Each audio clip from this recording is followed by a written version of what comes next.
Welcome viewers, you are watching tube science educations. Tube science এডুকেশনের official YouTube চ্যানেলে তোমাদের প্রত্যেককে স্বাগত জানাই। দেখো, প্রথমে একটা কথা বলি, আজকের এই ভিডিওটি মূলত সেই সমস্ত পরীক্ষার্থীদের জন্য আনা যারা বিহারে এস্টেট পরীক্ষাটা দিয়ে এসেছো বা দিয়ে আসতে যাচ্ছ বা দেবে। তার কারণ এস্টেট পরীক্ষাতে মেলদের নিয়ে তো কোনো ইস্যু নেই, দুটো ইস্যু খুব উঠে আসছে। শোনা যাচ্ছে ফিমেলরা নাকি, আদার স্টেটের ফিমেলরা, তারা নাকি আর প্রিভিয়াস এলিজিবল মার্কসে স্টেট কোয়ালিফাই করতে পারবে না। ঠিক আছে, তো সেই পরিপ্রেক্ষিতে একটা কথা বলি যে দেখো, এই পরিপ্রেক্ষিতে বিপিএসসির কোনো অফিসিয়াল আপডেট কিন্তু এখনও অবধি নেই। টিল টিআরই 3 বা বিএস স্টেটের যে ক্যান্ডিডেটদের পরিপ্রেক্ষিতে কোনো অফিসিয়াল আপডেট আপাতত নেই। এইবার শোনো, ব্যাপারটা হচ্ছে, মনে রাখবে একটা কথাই, যে যখন কোনো পরীক্ষা হয়ে যায় বা পরীক্ষা হয়ে গেছে তারপর থেকে কিন্তু সমস্ত নিয়ম কানুন চালু হয়। এবার টিআরই 2তে একজন মহিলা গিয়ে কেস করে এবং সেই কেসের পরিপ্রেক্ষিতে রিসেন্টলি কিছুদিন আগে অনেকজন আমাকে কিছুদিন আগে জিজ্ঞাসাও করেছে এবং তাকে আমি বলে দিয়েছি না না তোমাদের 60তেই হবে। কিন্তু পরবর্তীতে যখন ঠিকঠাকভাবে স্টাডি করে বুঝি যে না, সেটা পাটনা হাইকোর্টের একটা অর্ডার এসেছে। পাটনা হাইকোর্ট বলছে যে যেভাবে বাইরের স্টেটের যে কোনো ক্যান্ডিডেট, সে মেল হোক ফিমেল হোক, তাকে যদি আমি একটু হলেও অ্যাডভান্টেজ দেই, সেখানে কিন্তু ইকুয়াল অপরচুনিটি এবং ইকুয়াল পে কিন্তু একটা ডিভিশন হয়ে যাচ্ছে। তার কারণ সে তার সেক্স এবং সে তার আর তোমার হচ্ছে সেক্স কাস্টের রেসপেক্টে সে কিন্তু অ্যাডভান্টেজ পেয়ে যাচ্ছে, যেটা আদার স্টেটের ক্যান্ডিডেটদের রেসপেক্টে কখনোই অ্যাকসেপ্টেবল নয়। এবং সেই জন্যই বলা হলো যে ওইখানকার স্টেটের যারা ক্যান্ডিডেট রয়েছে, যারা ফিমেল রয়েছে, তারা 60 পাক, কোনো প্রবলেম নেই, তারা 60 পেয়ে পাশ করুক আউট অফ 150, কিন্তু আদার স্টেটে 75 পেতে হবে 150-র মধ্যে। ঠিক আছে, তো মোটামুটি 15 মার্কের কিন্তু একটা সংঘাত কিন্তু আসতে চলেছে। 15 মার্কসের কিন্তু একটা বলা যেতে পারে বড়, এবং এর দরুন কিন্তু অনেক ইস্যু উঠে আসতে পারে। এবার দেখো, এইটা বলে দিলে কিন্তু স্টেট এখন অবধি কোনো অফিসিয়াল নোটিফিকেশনস তার বিপিএসসি তার দেয়নি। কেন দেয়নি জানো? তার কারণ প্রিভিয়াসে প্রচুর ক্যান্ডিডেট অলরেডি পাস করে বসে আছে, যারা 60 পেয়ে সার্টিফিকেট পেয়েছে। এখন তাদের সার্টিফিকেটগুলোকে তো ইল্লিগাল করতে পারবে না, তাদের সার্টিফিকেটগুলো তো ইল্লিগাল করতে পারবে না। ফলে তাদেরকে যদি চান্স দিতে হয়, তাহলে পরবর্তী ক্যান্ডিডেটরা যারা অলরেডি পরীক্ষার ফর্ম ফিল আপ করে ফেলেছে তাদের কি ইস্যু হলো।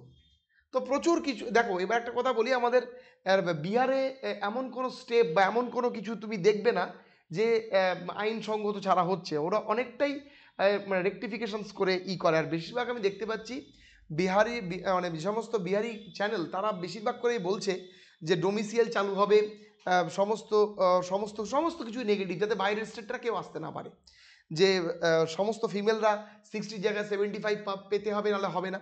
দেখো, এটা কিন্তু পাটনা হাইকোর্ট থেকে সত্যি সত্যি অর্ডার এসেছে, কিন্তু এটার কোনো অফিসিয়াল স্ট্যাটাস কিন্তু এখন অবধি এসে পৌঁছায়নি, এবং আমি ধরে নিচ্ছি এটা হবে। এটা হবে, তার কারণ এখানে মেলরা সবাই 75 পাবে, তো ফিমেলরা তাদের শুধুমাত্র জাস্ট লিঙ্গের জন্য তারা পেয়ে গেল ও 15% ডিসকাউন্ট, তো সেটা একটা 50 মার্কস ডিসকাউন্ট, এটা একটা কিন্তু বিশাল তারতম্য হতে পারে। ফলে সেই জন্য কিন্তু 75 হতে পারে। এবার দেখো, যদি হয় তাহলে তোমাদের স্টেট যারা পরীক্ষা দিয়ে এসছো তারা কিন্তু 75 পেতে হবে, নাহলে কিন্তু হবে না। ঠিক আছে, এবার তার সামনে প্রচুর তোমাদের 75 করার জন্য প্রচুর ইস্যু আছে। তার কারণ অলরেডি টিআরই 1 টিআরই 2তে হিউজ ক্যান্ডিডেট ফিমেলকে তাদেরকে অলরেডি সার্টিফিকেট দিয়ে দিয়েছে, অনেকজন চাকরি করছে। সেই জায়গায় দাঁড়িয়ে এরকম একটা প্রশ্নচিহ্ন উঠে আসতেই পারে। এখন সেটা কি হবে বলা বড় মুশকিল। এবার দেখো, ডোমিসিয়াল কি চালু হতে পারে? দেখো, আমি একটা কথাই বলি, ডোমিসিয়াল নীতির রেসপেক্টে তুমি যত বলা যেতে পারে বিহারিদের চ্যানেল দেখবে, তুমি দেখতে পাবে তারা বলছে চালু হচ্ছেই, চালু হচ্ছেই, চালু হচ্ছে, চালু হচ্ছে হচ্ছে বলে লাভ নেই।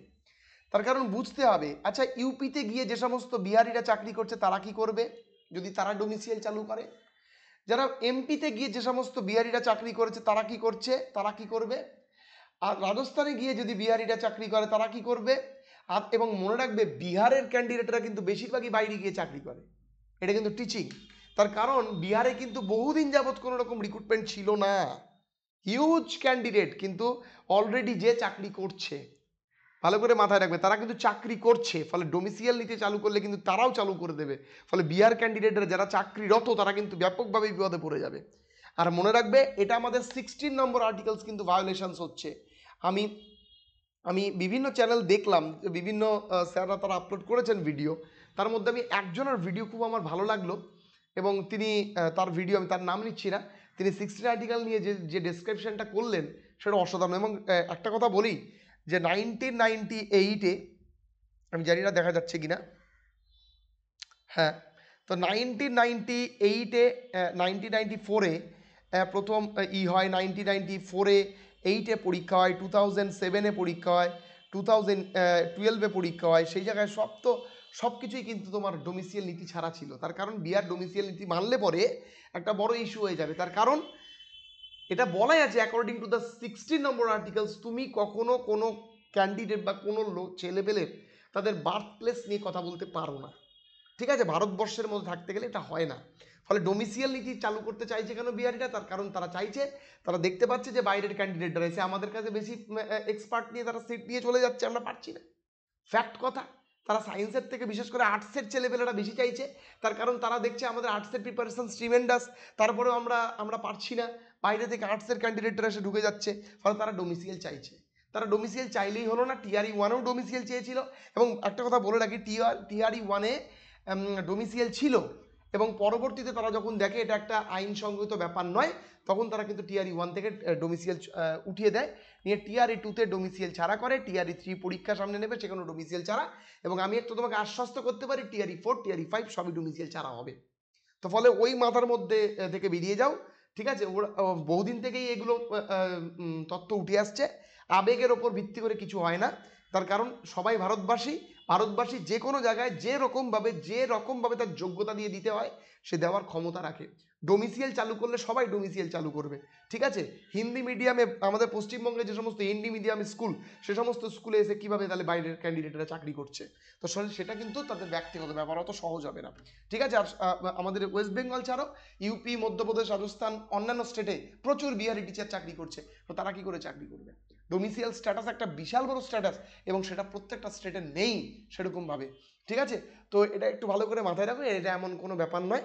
তোমরা তোমাদের মতো বিপিএসসিতে ফোকাস করো, প্রবলেম কিন্তু আশা করি থাকবে না। সবাই খুব ভালো থেকো, দেখা হবে পরবর্তী ক্লাসে। আজকে এই দুটো জিনিস নিয়ে আলোচনা করলাম, তার কারণ অনেক ক্যান্ডিডেট তোমরা এই বিষয়গুলো নিয়ে জানতে চেয়েছিলে, তাই জন্য এই ভিডিওটি। সবাই খুব ভালো থেকো, সুস্থ থেকো, দেখা হবে পরবর্তী ভিডিওতে।